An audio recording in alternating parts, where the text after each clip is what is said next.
off-roading in a Tesla. This feels so wrong.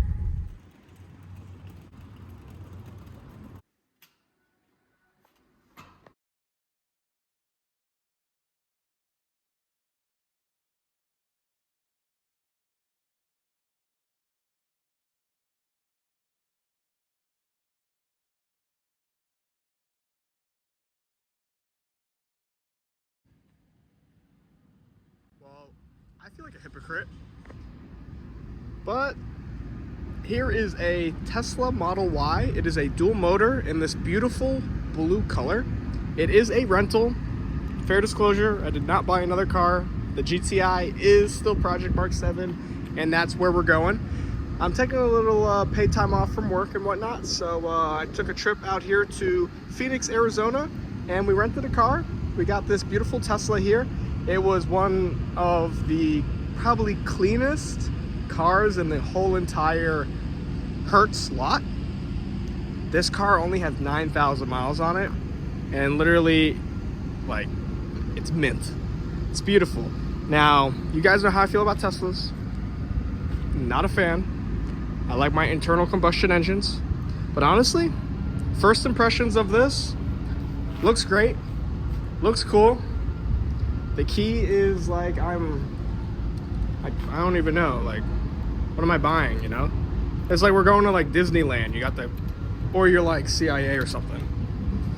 So I'm not sure if you guys know how to open a Tesla. You take your key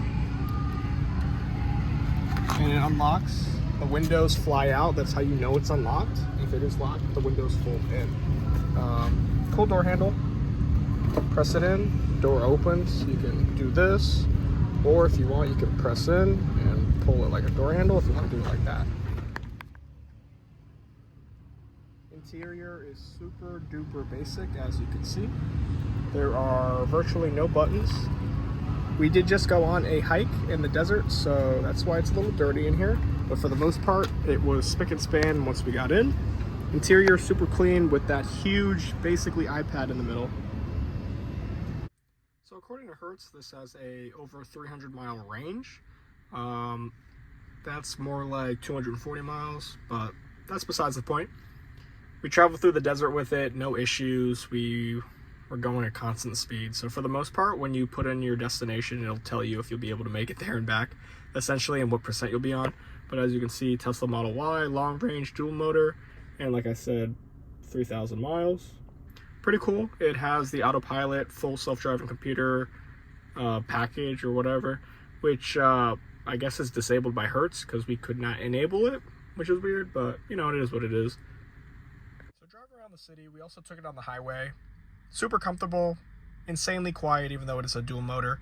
It also isn't as fast as I thought it would be, probably because it's a dual motor, but you know, it is what it is. So we just arrived at the hotel, and something I knew already, but didn't really think it was going to be a huge factor, is that when you're driving this car, it's insanely heavy, and when you take your foot off the gas, it literally feels like you're applying the brakes. Like, foot off gas, right on brakes. That's literally how it feels. You'll be driving, and then it'll be like this. Literally start decelerating. It's insane. This is what I'm talking about. So we're going about 40. I'm gonna let my foot off the accelerator. It's like I didn't even hit the brake. And then it's just so heavy. Look, watch this. Like, that's not being dramatized. Like, that's bad. As soon as we got in, of course, we're in the desert. I immediately reached to adjust the air vents because it is god-awful oven hot in here, and you can't play with that. Literally everything is done on the screen, so we had to go just to AC, click on it, and it gives you like your options on like what you want to do with it and whatnot. And super weird, you just do this and it messes around with AC. Crazy. Took us like 45 minutes to figure that out. My favorite thing that we've been dying to try, because we've always seen it, is when owners leave their dog in the car, or their pet, they put it on dog mode. And it basically makes it a nice ice box in here. It's so cool in there for them. They're totally fine, so if you ever see a dog in a Tesla and it's on dog mode, perfect. This thing is absolutely ridiculous for no reason. So it's in romantic cozy mode, and we basically have a campfire in the desert. This is ridiculous. It does turn the AC down, so if you're in the desert, don't do this, but this is hilarious. This Tesla just does literally stuff for no reason, dude. It's funny though. Props to Elon. First impressions of the Tesla. Come on, that's super spacious, nice moon roof. Too bad it doesn't open, and if it did, we probably couldn't figure that out. But lots of room, plenty of room. Funny looking hatch in the back. Kind of hard to see out the rear view mirror, but oh, it's okay. It's a small window. It is what it is. So they got plenty of cameras that you can see behind yourself. There's also internal cameras as well. There's one there, and obviously one there. So this is super cool. You can always have this on so you can like see behind you, especially if you can't see out the small window. And then when you put your blinker on, you got all these nice blind spot monitors. And then another thing is, put it in reverse. All the windows cut down. Super cool. And then it tells you. Lots of sensors in this thing, obviously, because it's self-driving. But if you're driving it like a normal person, super easy. Yeah, so you got like 3 displays, which is super cool. This is just in reverse, which is super cool. And then also in drive, you have it as well. You can see all 3 at once, which is super nice. So if I like let off, start to go, they'll all be there. And then if you like just drive around normal, like we had this on the highway because there was someone tailgating me for no reason. Oh, look at all those fingerprints. That's awkward. But you guys get the point. First time charging the Tesla, and I couldn't find where we plug it in, but there's a button on the, of course, the iPad. And once you press it, look where it is. Right under the light.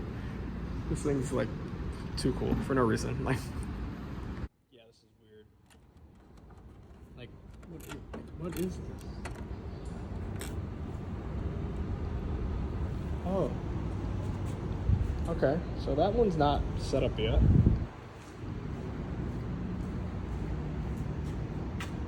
That one is, so we gotta move. Alright, let's try this again. You know, that doesn't look like a fire hazard at all, but tap your phone or charge card. Alright, so I gotta Apple Pay it. So mission failed. For whatever reason, we can't charge the Tesla here. I don't know, it's kind of weird. So let's find parking. Big trunk, big hatch, plenty of space back here. Got so much more, seats fold down. But yeah guys, first impressions of the Tesla, not gonna lie, I kind of like it. Don't get me fooled though, I would never buy one. Super cool though.